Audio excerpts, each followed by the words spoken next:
Alright, so first I thought I'd take you for a walk down Linking Road. It's the busiest street in this area because of all the shops and restaurants.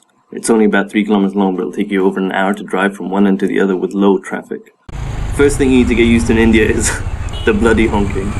You honk for a truck to move, honk to say thanks, honk to signal you're going right, honk for Hare Krishna to get off the road, honk to make a 2-lane to a 3-lane, and if you don't use it, you will end up crashing.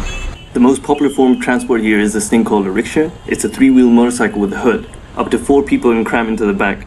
The drivers are clearly suicidal, which makes the most thrilling roller coaster ever. I highly recommend it. They've started putting up digital displays to educate drivers. They're about as effective as using a fork to eat soup. Can you guess what this one says? That's right, it says, "Don't play your French horn while driving." Linking Road became popular in the 70s when they started allowing makeshift roadside stalls that sold sandals, which is still going strong today. Really very good handicrafts at ridiculously low prices. Building on their popularity, another wave of stalls popped up with clothes and little accessories for girls. So then it made sense for a bunch of other brand name shops to set up. There's a huge contrast now with luxury stores like Mango or Levi's and big commercial centers just up the road from stalls like these. There are even shops in Spanish. Bueno, la ortografía no es lo más importante. Lo que cuenta aquí es el feeling, ¿o no? Still, when you exit the plush air conditioning with your mocha frappa latte in hand, you may stumble into something like this.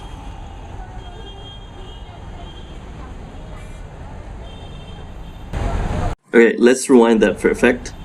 There's a fucking baby lying on the pavement, and these dudes are just chilling in front of it. Hey, what the fuck?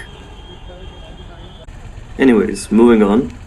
I noticed that most proper shops here have a step at the entrance, and you can tell it wasn't part of the original construction as it doesn't really serve any architectural purpose. I came up with 2 reasons. A, to keep dust and rats from entering, or B, to make the shop feel posh, like you're at a different plateau when you enter, you've crossed some sort of barrier and you're going to be charged accordingly for that privilege.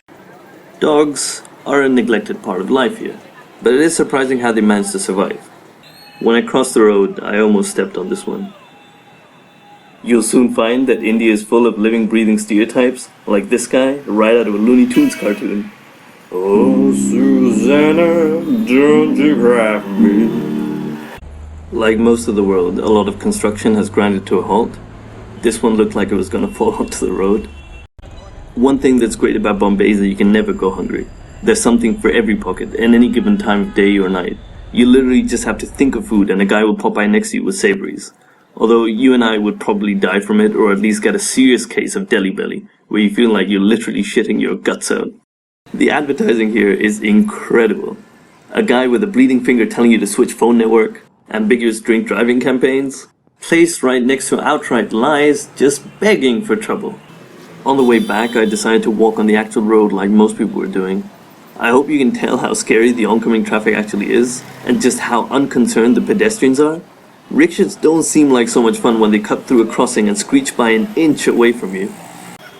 Crossing through the 4-lane highway to get home was not fun. One last thing. The air in Bombay is so polluted that after walking around a couple of hours, you feel like you've ingested a big bowl of sooty cancer. Fortunately though, I've found the solution.